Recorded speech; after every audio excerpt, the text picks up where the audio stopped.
It's the end of work as you know it. Welcome to WorkEND, a Neurodiversity Podcast, a monthly panel discussion exploring the innovative world of neurodivergent individuals redefining work. Join us as we share unique perspectives, experiences, and ideas.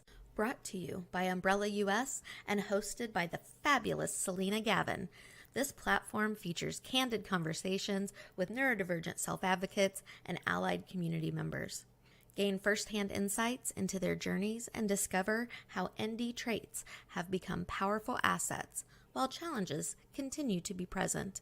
Whether you're seeking belonging, inspiration, and new understanding, or aiming to create a more inclusive workspace, WorkEND, a Neurodiversity podcast, offers knowledge, personal stories, and actionable insights. Subscribe today to reshape your perception of work and expend energy in a brand new way.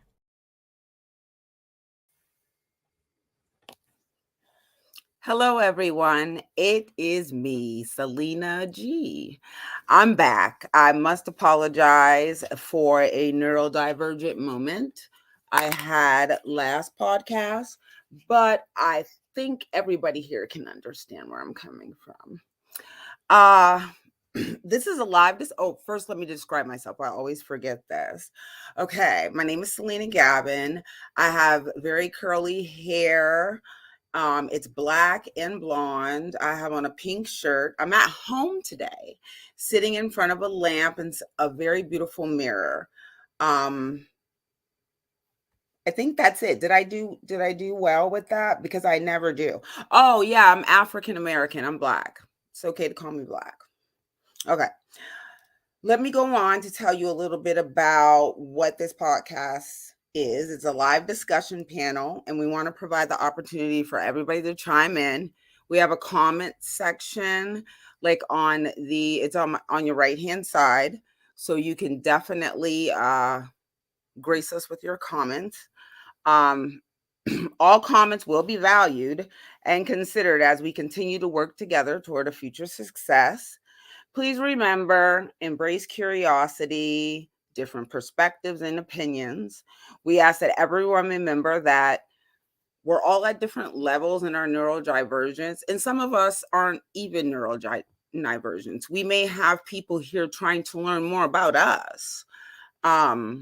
So keep it positive and compassionate and respectful. Okay, now it's time for us to get started, and enough of me running my mouth. It's never enough of me running my mouth. Okay. Rowena Cage is one of our panelists tonight. James Nutt and Devin Grayson. And of course, each of them come with oodles and oodles of expertise and experience. I'm just going to say our guests are the bomb diggity. They really are. Okay, so hello, all you humans. That keeps me safe. Let's get to know each other. First, I would like to ask Rowena Cage could you describe yourself? Hi, I'm Rowena Cage. I'm an African American / Black human wearing a red sweatshirt with a white shirt underneath with the collar peeking out and a white background behind me, and I have a shaved head. Sweet. Thank you so much, Rowena. Next, we have James Nutt. Can you come to the table and introduce yourself, James? Yes, absolutely. My name is James Nutt. I am Caucasian, white, brown, somewhat going to gray hair, and I am wearing just a simple blue tee today. And in the background is where we're staying. I'm actually on vacation right now. What's that? I don't know what that is. This is a joke. Okay. Yes. So kitchen off to my left here and bedroom off to the right. This is the workspace that I am in today.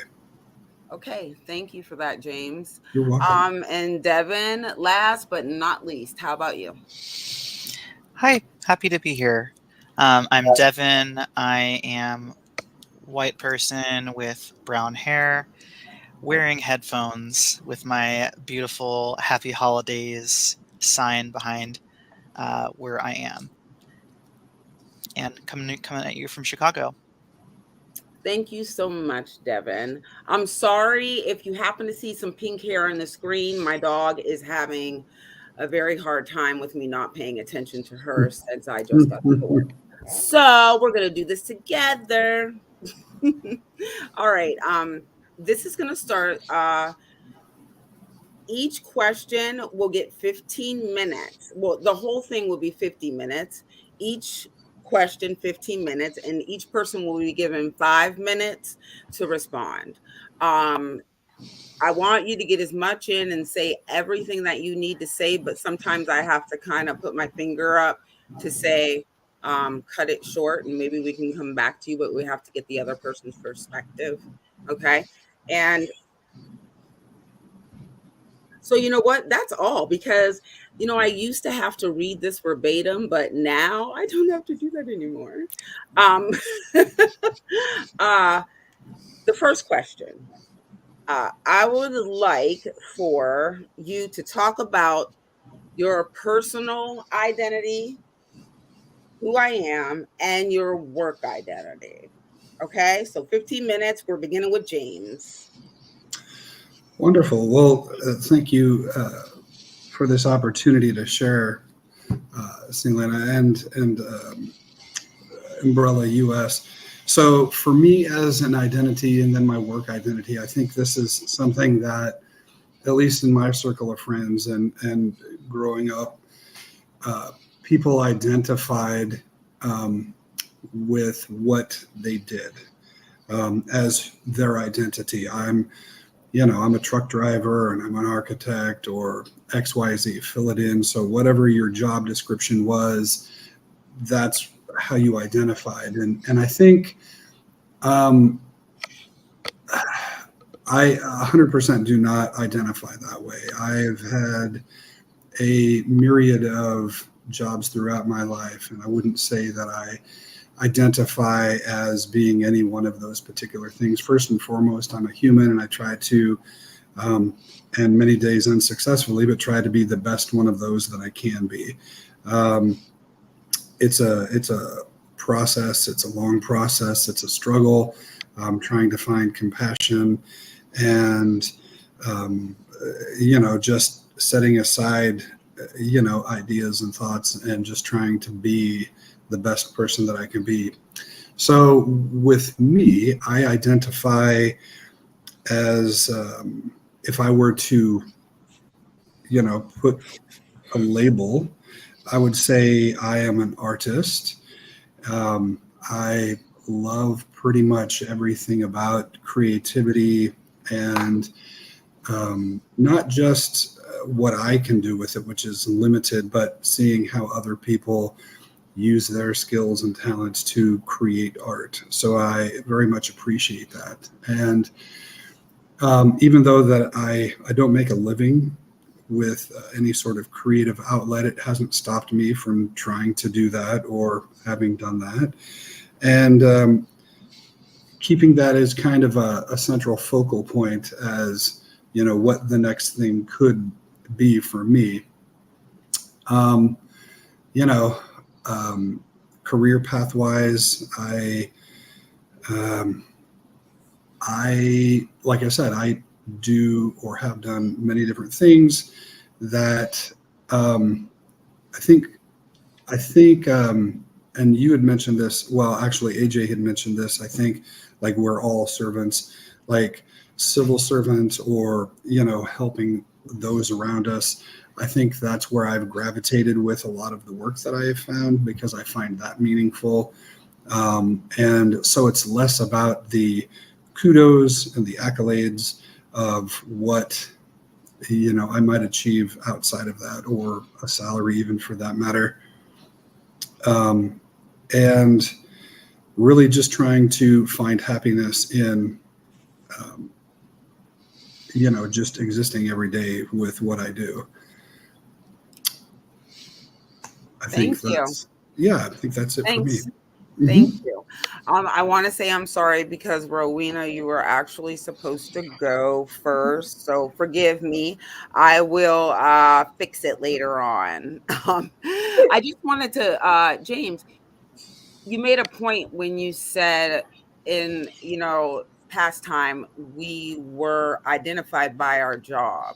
And the problem with that is it's still ingrained in our minds that It is. only women can be nurses, only, you know what I mean? Men can be doctors, all teachers are female. And I even see myself coming across curriculum that's still for children in preschool that still has those defined gender roles. Not cool at all. So, Rowena, your work identity, who I am, just go at it. Yeah. Thanks for the reminder. So I guess I would start by saying I am originally from the Caribbean, and that's something I'm very proud of. I grew up on a small island of Dominica, and I was born in Guadeloupe, and so that heritage is very important to me. And so I'm an immigrant to the U.S. It has been tough dealing with labels for me and putting myself in boxes, especially coming over from that world and here to the United States, where it was even weird for me, and still now it's hard to call myself black and check a box that says, whether you're black or white. And I also see the importance in using labels and being able to connect and identify with others. And so I'm learning to use all of my different labels. And so I am, like I said, from the Caribbean, and I consider myself queer. I use she, they pronouns. I do identify as a female, but a lot of the times I feel I'm beyond that. And so that's why I use both of those pronouns, and I'm explaining because I usually get asked why I'm using both. And No, I'm really glad because I was going to ask. yeah, and so that's the reason for me. I do I accept all of my female attributes, and I um, do feel euphoria when my they pronouns are used, because I do feel like beyond fitting into, like we just mentioned, about being a nurse or a doctor and where you fit Right. in. And that makes me feel good. And I'm learning in this part of my life to do what makes me feel good. I'm an artist and an author. I am the founder of Queerarchy. We're a queer focused shop based here in Omaha, Nebraska. I have a small shop inside the Hot Shops. I am a character creator. I actually, for the past 10 years, have been working on a world called Pinapel and Friends, and it's 9 queer inclusive and diverse friends that live on an island called Tinsy Town, where they need to pay attention to their emotions because their emotions control the weather. And and so I use that to show that all of your feelings are valid, even when you feel sad. And so when someone is sad in Tinsy Town, it rains and it gets cloudy, but that is all right because the plants need some rain and you might need some shade. But it's about not staying in those lower level vibrations and working back to where you're happy and you're loving yourself. And so that's part of the reason why I create the world. Besides it being queer inclusive, it's also diverse in that some of the characters Like one character is a wheelchair user, another, based on myself, is autistic, Moni. Um, Cyan is visually impaired, Baya has Down syndrome, and Elle, another character, has a cochlear implant. So I wrote the first book with the hopes of writing future books to address the intersectionality of being queer and also having disability groups that I didn't see myself represented in. And so I wanted to create a world that was whimsical and fun and hopefully be able to connect with others. And it's given me that opportunity. And so that's kind of Amazing. my work identity there in what I do. That book sounds amazing. I wanted to point out that's the first thing we do in America. As soon as you come over, you got to tell us what you are. And we have to label you what. It's fine, you can tell us what you are, but then we're going to tell you that's nice over there, but over here you have to be this. And I like how you're just like moving beyond that, and you don't have a problem moving beyond that, because that's something that's ingrained in me also. I mean, a lot of Americans, the first thing they'll say when they meet someone with an accent or who looks different, what are you? You know what I mean? Right?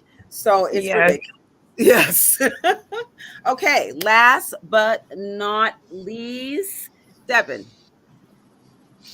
Hi, I'm Devin. I guess my identity, I'm trans. Pronouns are they, them. Born male, and I'm transitioning to more feminine appearance. I'm about 18 months into estrogen, and it's been great so far. You like I having estrogen? I do. I can cry. I can cry now. That's beautiful. Um, it's interesting because I consider myself human first, but it's that's just one aspect of the identity, the transness, I guess. And sometimes whenever you do have a status that is first and foremost, it's kind of like you are that, Right. I guess. Um, and for me at least, it's kind of just like a lens. You can think of like bifocals a little bit. You can like say all of the lenses that you view somebody in, you can take away a certain identity and say, okay, well, this is how that might affect somebody, and then you can put it all together, or you can just like look at someone through one. People are really complex. Growing up, I grew up in Oklahoma. So it was fine. People were sort of snarky, like it was, like, I guess middle class. But it was very, people would go to church and everything, and they would kind of have that Southern hospitality, but like a little icy cold in some ways too. Moved to Missouri and went to high school there. Went to college there too.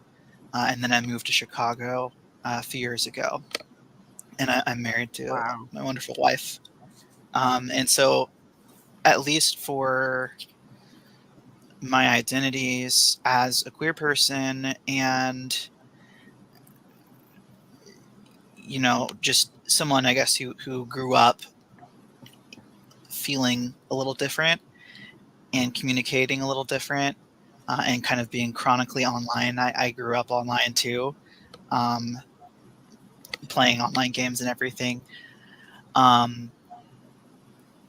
It's been great because living in Chicago, you're sort of anonymous, but in a good way, in that you're kind of around a lot of people and you're able to make these connections with all kinds of people. At work, it's interesting. I work for a financial services firm. I work in compliance. So if you've ever seen The Office, I'm basically Toby from The Office. So financial advisors love hearing from me. No, but they're based out of the East Coast, and it's a family company. It's older, And my experiences have been good. People have been nice. But the funniest thing is, the place that I felt the most comfortable of all places was in Central Missouri, a place that I worked at called Hot Box Cookies. And it was a cookie delivery company, and I was a delivery driver. And I was working there during college, and I was able to be my full crazy self, I guess. And it was nice just to be able to, like, I guess, fully unmask. Whereas in the professional type jobs, white collar type jobs, you sort of have to put on a little bit of a front and, I guess, act a little bit calculated in how you communicate with people sometimes. Yeah. Because a lot of times it's what you don't say versus what you say. Mm-hmm. I had to learn that the hard way, Devin. Being so outspoken, and they say we're the loneliest people in the world because we're always telling the truth, and the truth hurts, and people don't really want to hear that. But I love you said you were Toby from The Office. I like that. I like that a lot. I don't want to comment too long because I want to get us to the next question. I don't want to take too long, and I don't want to talk too much. And this time I was supposed to start with James, but I'll start with Rowena. Are you good with that? Let's do this. Okay. The next question is, what comes to mind when you think of fulfilling work? I've been getting a lot of that lately. Definitely, there are struggles, and I completely feel fulfilled where I am. My background, my undergraduate, I got in economics, and my master's is in organizational leadership. It's not, it was very different. I always wanted to be an artist ever since I was a little human. You would always find me sketching and doodling, creating something. I just always had ideas and just always wanted to create. And so what I do right now is very fulfilling. A couple of years ago, I used to be a real estate agent, and I left after I had a very near-death experience. I decided I'm going to do what my heart wants me to do. And I decided to go full force and start my company and get my book. I sent the manuscript out, and it was rejected several times. So I wrote the book, I illustrated it, and I got it published myself. And so I spent about 2.5 years saving up. The business grew with me designing T-shirts and saving up the funds and support from my mom. I was finally able to get it this February and open up the shop in March. And what's really fulfilling about that is the good feeling when people walk into my store, no matter what it is, and my name is right in the front hierarchy, so there are people who do walk past. And so it's a nice feature. It's a conversation starter. People who come in and who are like, oh my gosh, here in Omaha, there's a place that exists like this. Like, what is going on? And no matter whether they're like, no matter what age, what orientation, whether they're heterosexual, and whether they're allies coming in to support or just wanting to learn more, queer folks are like, oh my gosh, I wish I had a place like this when I was growing up. And allies are like, oh my gosh, this is so great. Like, how can I support? One of the biggest things, like right here, I'm in my shop right now, and I have a blanket that lays on a futon that was left outside my door. I'm a crybaby, so I'm trying to take it easy. And they left the blanket, and they knitted a blanket. It was it's a rainbow blanket that has 2 of my main brand colors trimmed around it. and they left it anonymously. I don't know who it was from. It said, "I love your shop, and I wanted to make this for you. Thank you."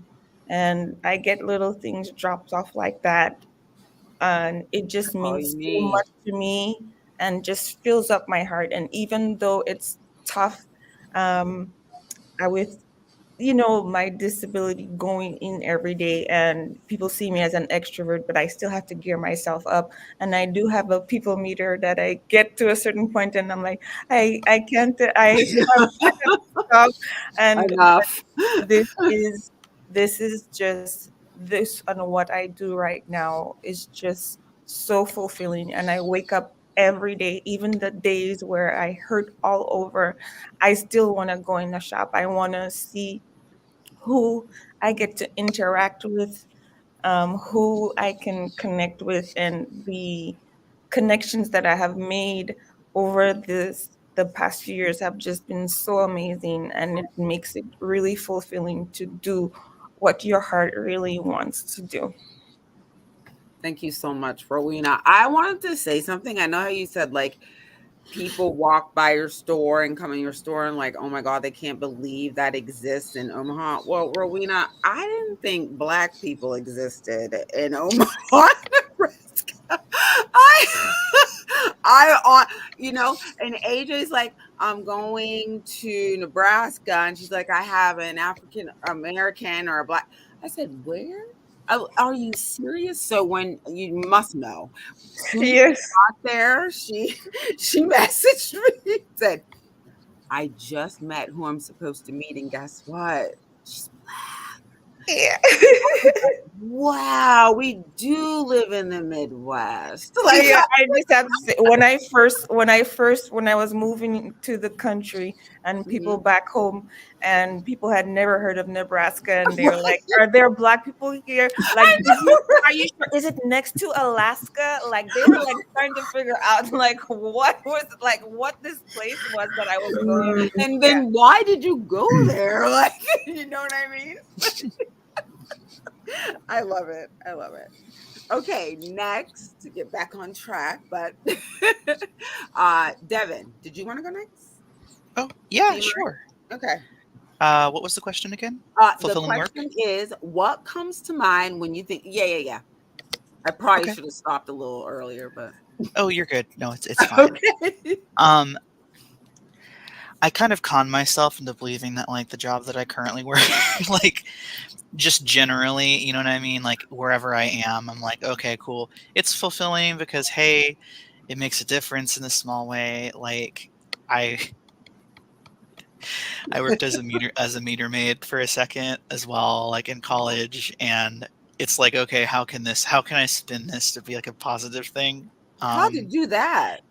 Well, I like sometimes would find quarters, and I would stick the quarters in like one of the meters that are like expired, and I'm the meter fairy or something. But it's so cute. And then with cookies, it's like, hey, I'm bringing people joy.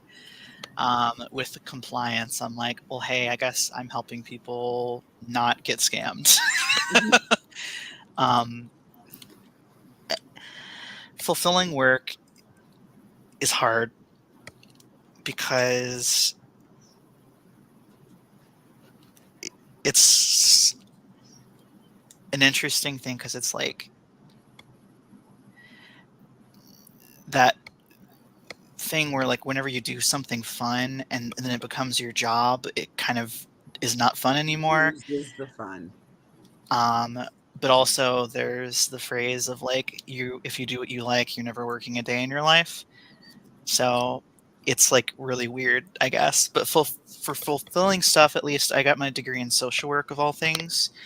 I didn't go into that field because it's very overworked and underpaid.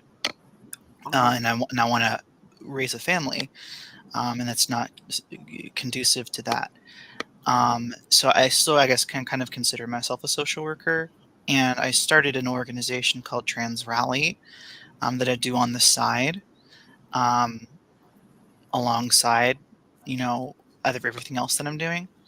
And our goal is to help the trans community with employment, economically, specifically. and to try to empower our community and also friends of the trans community too. So that's been really helpful for me whenever it comes to finding fulfillment in the things that I do. But also, I feel like it might not be a great idea to search for fulfillment from your work, because a lot of times it's something that you can't really control as well, very well at least. A lot of times What you gotta fulfillment, do. yeah, fulfillment comes from like other places for me. Because like for me, like it's really simple, but I'm kind of a homebody. Even though I live in Chicago with like wonderful cuisine Oh, and I like a lot of events and know. everything, but I just love Popcorn. spending some personal time with my wife and with friends, watching shows, just hanging out and spending time together. For me, at least, it's my love language for sure. Um, and fulfillment, like it kind of comes a little bit from work and the personal relationships. And then if I can con myself into being like, hey, okay, if it's grander design, here's the purpose of it, I guess.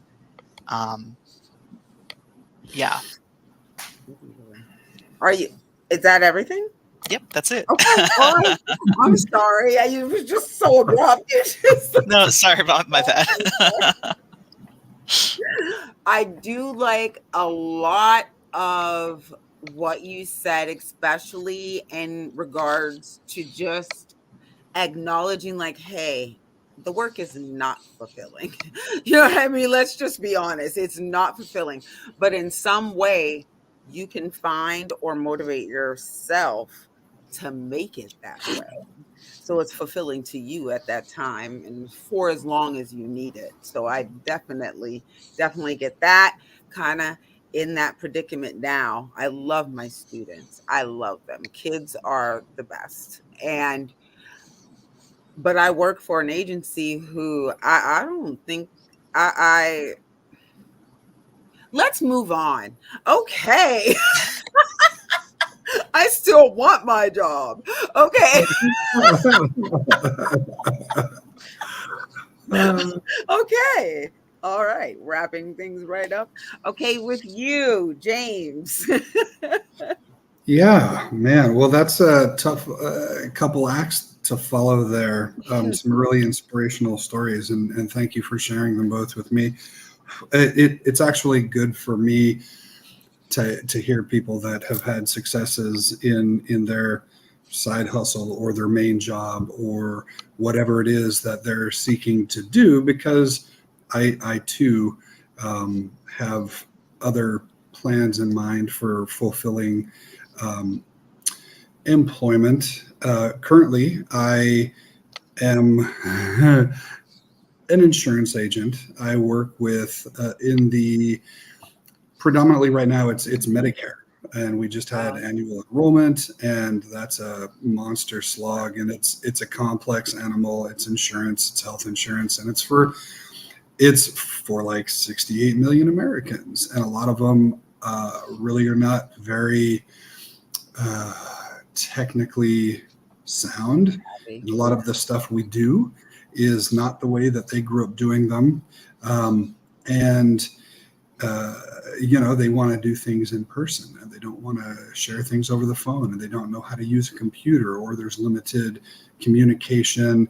Well, they tell us not to give out personal information. And, there's always a lot of mistrust because, let's just face it, there are a lot of people who are willing to take advantage of people in those circumstances. And I get a lot of that in my job. And I find it very fulfilling when I am able, like, we are literally not selling a thing. We are trying to enroll them in a plan that's going to provide them the greatest benefits for the upcoming year, right? So we're not taking banking information. We're not doing any of that. We're trying to get them the greatest benefits they're entitled to. And I every time I'm able to do that, it's a win, and it's wonderful, and I love doing that. Having said that, I can find in every job that I have done throughout the last 4 decades that I've been employed, there have been elements of the job I was not really fond of, and then there are other jobs that I can really lean into that get me through the day. And I'll tell you, this job has been terribly challenging for me. But for the things that I find fulfilling or meaningful in a job, what I would like to do is I'm a gamer. I'm a tabletop role-playing gamer, have been for 40 plus years. And I was a very shy kid growing up. I didn't have a lot of friends. Imagine, if you will, your last name was Nut. And, everybody takes a shot. And, just kids can be mean, and it doesn't matter. We've all been picked on for any number of different things, right? I don't think that's a unique experience. I think we can all share in that. But for me, that was a community of people that got together, and we got to pretend, and we got to create something larger than ourselves. And for me, at first, it was just a little bit of finding community. And then as the years went on, it became something larger than that. It was all the aspects of the game itself brought different elements of enjoyment to me as I grew with experience with different technologies. Voiceover artist, I love incorporating audio into my games. I'm a physical artist. I love creating visual effects into my games. I'm a painter, and I like having little miniatures that you can use, and it gives some tactile and tangible, meaningful representation to the character that you have just created from scratch. And then the physical interaction with people around a table has been therapeutic. It's when COVID hit, it was really challenging for me and a lot of people, I think, to find a way to reconcile that loss that we felt. And so, like everybody else who was doing this, we went online and found digital means to by which we were able to find something to help fulfill in that. And that's kind of opened up other doors. For me, I think if I were to say what would be the job that I would love to do and not have to work another day in my life, game creator, dungeon master, game master. There was a coffee shop, and it was ran almost. In fact, every person that worked there was part of the queer community, and they embraced just all sorts of everything. Wednesday night was or Monday night was D&D. So they hired people like me to come in and run games for people at no cost, and we got paid for it. So getting the opportunity to share with 10-year-old kids all the way up to my contemporaries in their 50s, and just having a little just a creative community that's part improv and part math and part whatever, and fantasy and science, and it's magical is what it is. And right now, Dungeons and Dragons has been it's now the it thing. Like, everybody wants to do it. I think people are seeing the value in it, and not just as a mark for people to poke fun at. It's, oh, hold on, I could probably benefit from some of those things that you're talking about. So I think that would be my dream job. Creating games, running games, just all elements of the game creation and distribution is probably what would be the greatest thing for me to do, to not have to work another day in my life. I like, James, how you ended that with what you would want your most fulfilling job to be. And I think we're all going to answer that. But I would like to know, I think, Rowena, you're there. Am I right? Are you there, or is it not? Okay. So you can. So what would be your dream job? That you wouldn't have to be like cookie cutter society putting us in all their little boxes that we don't fit in at all. We're hanging out, our necks are cut off, we're losing limbs. Like, it's just sad. So what? I'm just getting started, so I think there's there's a lot more um, for me to do. So even if I'm doing what I love to do right now, I have so many ideas, and I'm always thinking. So I got bigger ideas and more to do. Awesome. Awesome. Devin, I I think you also kind love of touched on it, but Yeah, I love how both of you are into like world building in some ways I know. on the micro level for D&D on like the campaign, and then on the macro for book stuff and like creating the universe. I For me, like, I don't necessarily consider myself artistic in the classic sense. Um, I have special interests in investing in politics, specifically investing with the business. I don't have money, but like like researching and everything, like in business structures and everything like that. And with Trans Rally, what I'm trying to do is that's kind of my art with what we will be doing in creating sustainable and efficient systems of support that are substantive and that just work. And randomly, I guess, world building wise, uh, there's some really good cartoons out now, by the way, too. Recommend as well whenever it comes to world building. So it's pretty great. But I guess my dream job, I'd love to see myself 5 or 10 years from now in the boardroom of a company sitting across the table from decision makers and hammering out a deal for our members that helps our members. Either that or implementing or creating policies to empower individuals within those companies. One of my inspirations is, of all things, Costco. I love how they're able to use their scale and the size of the business to negotiate really good deals for their members. That's one thing I'd love to do. Thank you. And you guys all know right down at the bottom of the screen, Umbrella US says, let's make these dreams come true. And that's one thing that I see AJ doing for me and Umbrella Alliance doing for me. They're making my dreams come true because I was always told I talk too much, I'm too loud, too aggressive. And and I'm just like, wow. So just tell me I'm too black. Is that pretty much what you're saying? So but that is honestly how I felt. So I started to do the opposite. I started to try to fit into mainstream. But my dream job would definitely be a solid gold dancer. No, I'm kidding. No, really. My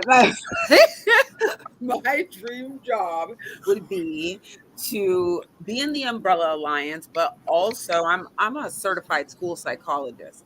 So I would love to get my doctorate and become some professor at some university teaching neurodivergence is what I would really love to do. And I think that we can definitely, I think it's going to happen, guys. I really do. With the awesome people we have, like Devin, James, Rowena, you guys are awesome. Everything you brought to the table tonight is awesome.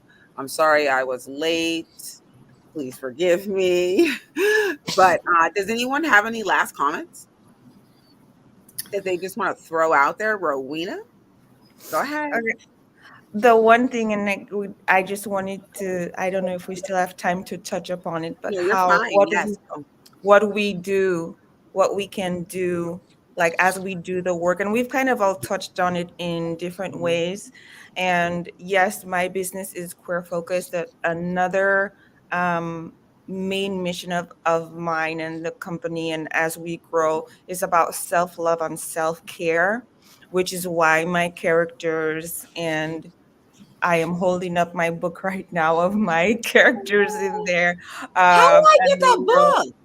huh? How do I get the book? It's on my website at queerarchy.com, or you can come Okay. into my shop inside of Ohio. But I ship throughout the US and Canada. And I'm so not you're coming able to to Nebraska. I'm not get coming it. to Nebraska. Yes, you can get it on the website. You can get it on the website. Okay. So the feelings and being aware of your emotions and self-love and self-care. A lot of my um t-shirts that I design and I make right here, right in the store. It's about self-love, loving yourself. One of my most popular designs is the first design that I ever made was the love yourself design. And actually right now I've partnered with the Trevor Project. The Trevor Project is the leading nonprofit organization that's all about ending LGBTQ plus youth suicide, and just how youth are like adults, it's hard for us. And so youth, at a young age, like people wonder, why did I make my characters so cute and cutesy? And I said it's because I grew up on Hello Kitty and Friends, and I still love them. And I still love all the characters. And so I wanted to create my characters for queer folks and allies, and for folks with disabilities who did not see it, and so that it would make to so that you feel seen and heard. But anyway, I just wanted to bring up having balance. Everybody kind of touched on it here tonight. As you build your dreams and as you go through, whether you're neurodivergent or not, having balance and being aware of your emotions, and that all of you all of you is valid. It doesn't matter. Like tonight I was on here, for a majority of my life I would do a lot of masking, and I'm here and I'm doing everything that I wanted to do to make me feel comfortable in, even if it's being recorded or anything that I'll watch back and see myself. I'm like, this is me and I'm being me. And that's why I wanted to create this world, to encourage everybody else to be themselves and to love themselves and really take self-care and that self-love very important. Those are the things that are gonna get you through life. I really love the meta fairy thing and finding, and I just love how you found your little happiness in each thing that you did. That Uh-huh. just made my heart smile. Oh, And thank you. and you, James, hearing of D&D, and I don't know if you know magic, but I was a little magic. Yes, I had to stop because it's too much money. But all of Yeah. those things so Yes. yeah, I'm trying to make I would try to build decks, but anyway, I digress. But it was just really fun getting to hear everybody's input tonight. And I am just feeling really awesome, and just want to leave with just saying, hey, just remember to love yourself. And that's what's most important. And do that self-care. Yes, that's what our podcast is all about. We like to make people smile. I love to make people smile. I mean, I know people think it's corny when you say if you smile, somebody else does. No, they really do. Or they look at you weird, but they still smile. They're just like, why is she smiling at me? But it's really true. It really is contagious. So, Devin, did you have any last comments for us? Yeah. So I have autism and ADHD, and what I need to hear every day, is to take your damn meds if you have them. Ooh-wee. Don't you know why I'm so calm right now? I have ADHD. It's so funny you should say that. And I just started medicine 2 weeks ago, and it's magic. Okay? It's magic. Yeah. I can Yeah. It my mom's in the background, like, yeah. like it's and I'm not the most compliant, even though I work in compliance. But you have to do it. You got to do it. You have to. And yeah, routines also really help too. And also just having a list of things that you're trying to do each day, and just knock them out if you can. I'm really saying this more for myself than anyone else, honestly. But hey, But there are people who are identifying with you. Know that. yeah, absolutely. Definitely. And also, it's possible too. And honestly, okay. And this is like one thing I love to say too. Like, a 30-second little sidebar. Okay. The world is malleable, and because, and here's my example. General Motors in the 1900s basically invented jaywalking as a term. Oh, Cities used to have rails that people would used to walk in the street, and people would get killed by cars. And General Motors are the people who came up with that campaign of jaywalking, and they created this whole idea and changed society to allow cars to control streets. And so if GM can create jaywalking, anything's possible. yes. And that's one of those things, for better or for worse. Not to focus on the downside, but on the upside, hopefully, anything is possible. So within reason, and I'm very privileged too. So understanding that as well. Yes. Thank you. Thank you so much for that. And James, any last comments? Absolutely. So I was a late diagnosed person on the spectrum with ADHD last year at the age of 53, and have not. I've waffled a little bit with medication, but have heard good things, and I'm actually talking with my doctor about that as we speak. Mechanisms that I've used, honestly, I think for a lot of my life growing up, because this is a lifelong thing, right? I was born in the late 60s, grew up throughout the 70s and 80s, and if you did not conform to what the norm was, which our public schools are about just memory retention, which anybody with ADHD knows that can be a struggle because we're squirrel. Oh, I'm sorry. No. Right. So your focus can sometimes wander a little bit, and we have a tendency to go down rabbit holes. And so it was a struggle for me, really to focus, to lean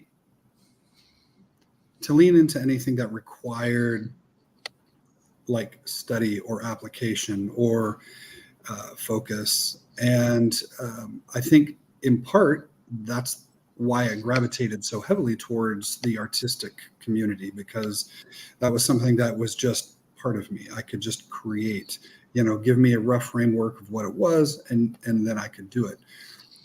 But as adults and having to, I find myself working in insurance, and I have to get licensed, and I have to take, courses every year, every other year. And there's a lot of testing that goes on. There's a lot of material. So tools for me, I don't have any good tools, but that I had of my own. My wife told me as I was studying to get my P&C license and my health and life licensing, like, read out loud if you need to, write down questions, write down the answers, read them out loud to yourself to help retain and reinforce. So for me, that's a thing that I have had to embrace. And, the old adage of not teaching an old dog new tricks, it's a challenge, but it can still happen.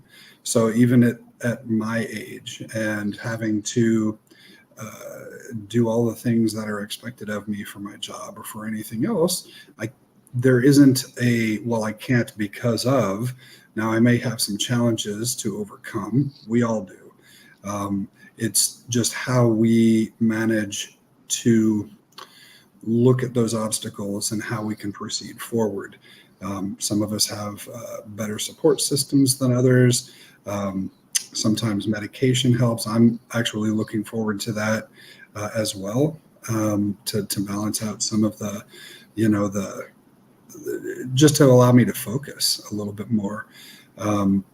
For me, I think that's kind of the big thing is just repetition and focusing, and it's challenging and getting on to something as soon as possible. But, as long as you find something that works for yourself, that's probably the best tool. And everybody's a little different. Yep. Thank you so much for all of that, James. Yeah, of course. I want to thank all three of you, Rowena, Devin, James. Believe it or not, you're the first panelist that I've remembered your names and never had to look back. Never once had to look back. I'm just like so excited. It's just like unbelievable. Like I know, and I'm like a kid in a candy store now. Like I'm seeing things, I'm hearing things. I'm like, oh my gosh, were you always here? No, I'm like name blind. So like it's sometimes like it's really really really bad. Also, fidget toys are okay. Literally, I've been squeezing a packet of ketchup. Like, oh wow! See, off it would just burst. It would eventually just burst because that's how I usually felt. So we would share a laugh. I love you guys. Thank you so much. I love being the host of WorkEND because it is the bomb diggity, and all our contestants are contestants. Oh my God! Now we're on The Price is Right. I'm sorry. All our panelists, okay, are amazing and are the bomb diggity and full of all this knowledge and experience and just wealth of everything. Thank you so much. You all have a great night. You too. It's been my pleasure. Thank you. thank you. Thanks for listening to WorkEND, a Neurodiversity podcast, a monthly live panel discussion coming to you every fourth Thursday, 7:30 p.m. Eastern, 4:30 p.m. Pacific. If you or someone you know would like to be a panelist, be sure to let us know by filling out our Share Your Experience form at umbrellaallianceus.org/take-action. If you're catching this live on YouTube, be sure to subscribe to our channel for updates on this and other Umbrella US events. And finally, if you'd like to support the podcast, be sure to leave a rating and review and share with your friends.